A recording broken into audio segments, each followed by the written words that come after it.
Just like fine wine, there are some cars that age well as the generations roll by. Now, one such example is this, the next-gen Ford Territory Titanium. You see, dudes, I've been driving the next-gen Territory Titanium for several days now, and in this video, I am going to share with you what it's like to live with it. Let's do this.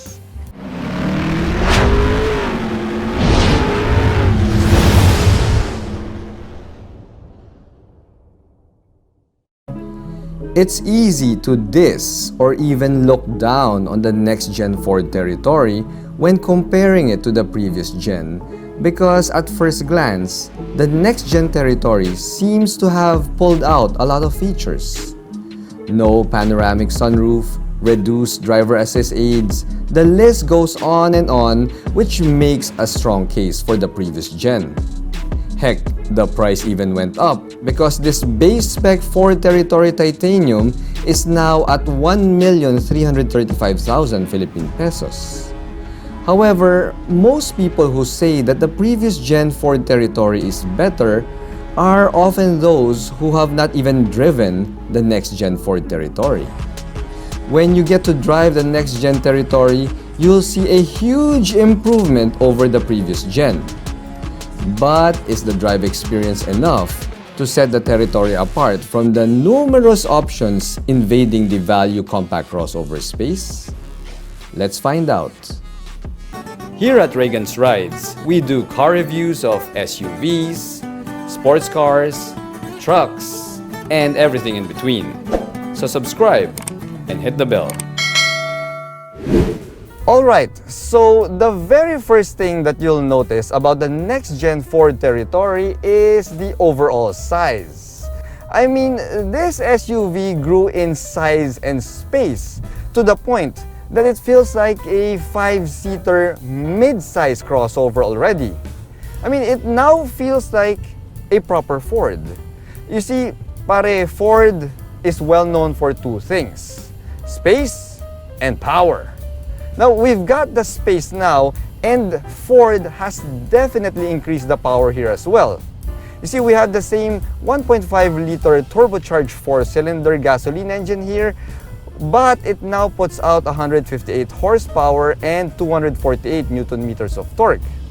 Now, that makes the acceleration of this vehicle feel more alive and peppier, and yeah, it's definitely much better than the previous gen Ford Territory. It's still not gonna wow you, pare. It's not gonna, blow your mind out with its brutal acceleration. It's not gonna do that, but it is still decent enough to keep up with the other price contenders. We also get a much better transmission now versus the previous gen, at least in my opinion. You see, the previous gen was equipped with a CVT, and that CVT was, it's a bit laggy and anemic, well, compared to this next-gen Territory's 7-speed wet-type dual-clutch transmission. You see, this dual-clutch, pare, it's now more responsive, it feels peppier, and the great news here is, as you're seeing, we are driving in heavy highway traffic now, but the dual clutch is smooth. Pare, it doesn't jerk, it doesn't jerk around, and I love that. I love how Ford was able to tune this really well. I mean, the transmission of this vehicle really well. However, though, if and when the highway opens up and you want to do some spirited driving and you want to roll the gears yourself, the paddles and stuff, we don't get paddles here. We not only not get paddles here, we also don't have a manual mode option, so that's a bit of a bummer. We only have a low gear option here, which you press on that rotary shifter. And yeah, that just tells me that this base spec Territory Titanium is really more of a utility daily commuter. I mean, it's a practical daily commuter, and it's not really meant for having fun on the open highway. Another bit of change that they did with the next-gen Ford Territory that I am really happy about is the steering feel. Dude, Ford finally fixed the steering feel of the next-gen Ford Territory when you compare it versus the really light and artificial steering feel of the previous gen. I mean, that previous gen pare had the lightest, most artificial steering in the segment, but we no longer get that here. See, the steering of the next-gen Ford Territory is nicely weighted. You've got a decent level of sharpness when it comes to response. And yeah, pare, overall, it's more enjoyable to drive now. I mean, I feel that I am more in control with this vehicle. However, though, one of the traits that was carried over from the previous gen, and it's a typical common Ford trait, is the fuel efficiency. See, we're still not getting the best fuel efficiency figures here. You see, light city drives gave me around 10 kilometers per liter, and that's already in eco driving mode. And on the highway in eco mode, I was only able to get 13.9 kilometers per liter, and that's not really something good. You know, there are a lot of other crossovers out there that can deliver a much more fuel efficient ride. Pero pare, since it's a Ford, well, you should know what you're getting into because Fords were never known for fuel efficiency. Thankfully though, the eco mode of the Ford Territory is perfectly usable. You know, it doesn't feel cramped, it doesn't feel slow, and it doesn't feel laggy. So yeah, you could just put it in eco mode and you're gold. Speaking of drive modes though, that takes me to one of my pet peeves about the next-gen Ford Territory. You see, we have 4 drive modes here: Eco, Normal, Sport, and Mountain. But in order for you to get there, you have to dive into the infotainment system, which means you have to get out of Apple CarPlay or Android Auto. You have to go to the vehicle settings, look for vehicle safety, and then, only then can you change the drive mode. Now, once you've changed the drive mode, you can press the home button, go back to CarPlay and Android Auto, and be on your way. The thing is, the worst part, pare, is that every time you stop the car and restart it, when you restart the Territory, it defaults back to normal mode. I mean, why? Why? It's a freaking pain in the ass for drivers like me who like to switch around drive modes depending on the driving conditions. I mean, if it's stop and go traffic, I'll put it in eco mode. If the road opens up, I'll put it in sport mode. I'm that type of driver. And it bugs me that I have to dive into the infotainment system every single time, every time I want to do that. So that's a bit of a pet peeve. I mean, pare, why can't Ford put a knob or some physical buttons for the drive modes like everybody else, right? Because if you look at the overall design of the next-gen Ford Territory Titanium, you'll see that, yeah, it kinda looks like everybody else. While the previous gen Territory was eye-catching because that, my friends, took design inspiration from the Range Rover Evoque, well, this next-gen Territory Titanium kinda looks like it took design inspiration from a Chery Tiggo 8 or maybe a Maxus D60. I mean, pare, you catch my drift. It looks like any modern SUV that was sourced from China. Now, pare, don't get me wrong. I'm not saying that it looks bad. In fact, it looks pretty sharp. It looks really good. But yeah, it doesn't really stand out anymore. Now, the same can be said for the side profile. I mentioned in my unboxing video of the Territory Titanium that the side is the blandest aspect of the vehicle, and pare, I still stand by that statement up to now. I mean, if you look at it, there's really nothing extraordinary about this side profile. It's still a typical compact SUV silhouette from its 18-inch alloy wheels down to the usual mechanical bits. Now, pare, I'm saying it as if it's a bad thing. But truth be told, it's actually not. Because there's a lot of you guys out there who prefer to have a ride that is unassuming. I mean, that's the reason why there's so many Innovas in the country, right? Anyway, what we have here is the side profile and the overall design language of the next-gen Ford Territory is something that can easily blend well in a crowd.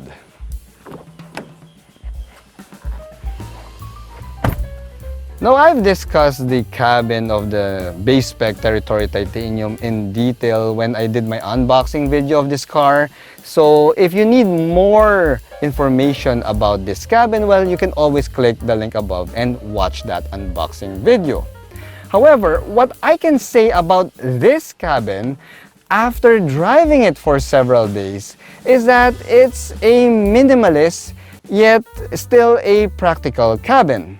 Now, what do I mean by that? Well, for one, pare, I love the fact that the AC controls now have physical buttons and they're separated already from the infotainment system. Now, I also love that we now get wireless Apple CarPlay and wireless Android Auto in this vehicle. Now, that complements the wireless charge pad that we also have here, which it gave me a truly wireless experience while I was driving the Ford Territory Titanium. The thing is that wireless charge pad, pare, it doesn't really charge your phone. I mean, it doesn't top it up. It just maintains the battery level, but it can also heat up your cell phone in no time.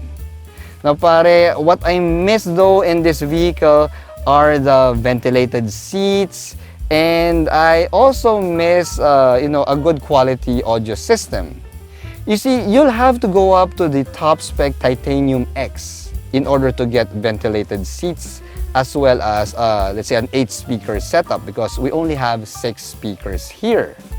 Now, as for the safety bits though, well, the safety features are pretty decent there, although we don't get the full driver assist aids that the Titanium X can deliver.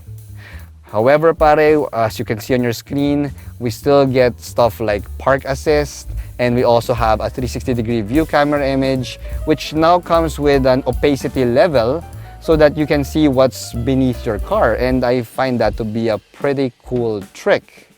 Now, pare, when it comes to the nitpicks though, I'm quite surprised to see that the passenger windows of the Territory Titanium doesn't get the one-touch up and down function.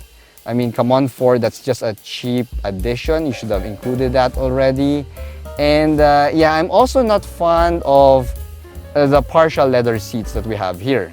I mean, they're partial leather, so they don't really feel as premium, as nice as the leather found in the top spec Territory Titanium X. And they also doesn't smell as nice as the top spec model. Thankfully, the ride quality is also much better now than before. The next-gen Territory has a longer wheelbase now, so it feels more composed and solid during long drives. I mean, pare, I think that's the proper word for it. It's the proper word for the next-gen Territory. It's solid. It's solid, pare. The overall drive character is more solid now, giving you the impression that it is a well-built vehicle. You know what they say about Fords? Yeah, not that one. Built Ford tough. Yeah, that's the one. See, pare, it just feels so solid, feels so sturdy. And the NVH is also fantastic. And pare, I really had no problems sleeping in the Territory during a long drive. Yeah, but I was a passenger at that time. I guess the fact that we don't have a panoramic sunroof here also helps a lot with the NVH. Now, pare, let me show you the best seats in the house. Well, pare, this is one of the most spacious, if not the most spacious back seat I've ever seen in a compact crossover. I mean, dude, this is wide enough to be considered as the back seat of a mid-size crossover instead of a compact. Pare, we've got a lot of legroom here. We've got a really wide space. It's really a back seat that is worthy of a Ford. And people who have personal drivers, yeah, they will really appreciate this back seat. Now, pare, when you pair that with the stable and comfortable ride that this Ford Territory has, and dude, you've got an ideal family vehicle that would be fantastic on road trips. The rear end reminds me of the rear end of the Geely Okavango. You see, it's large, it's squarish, and it also has the same clean look. Now pare, when you pop open the manual liftgate, we only have a manual liftgate here, well, the Territory gives back 448 liters of cargo space, which may not be class leading, but it is still good enough for a pair of large sky travel luggage.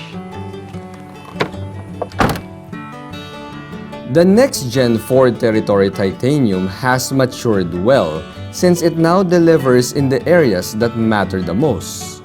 We may have lost the panoramic sunroof and some of the other nice-to-have features, but the fact that we now have a larger cabin space, more power, and a well-sorted drive would be greatly appreciated by a lot of drivers.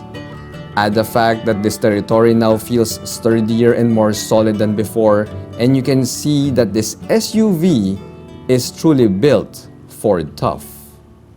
Thanks for watching.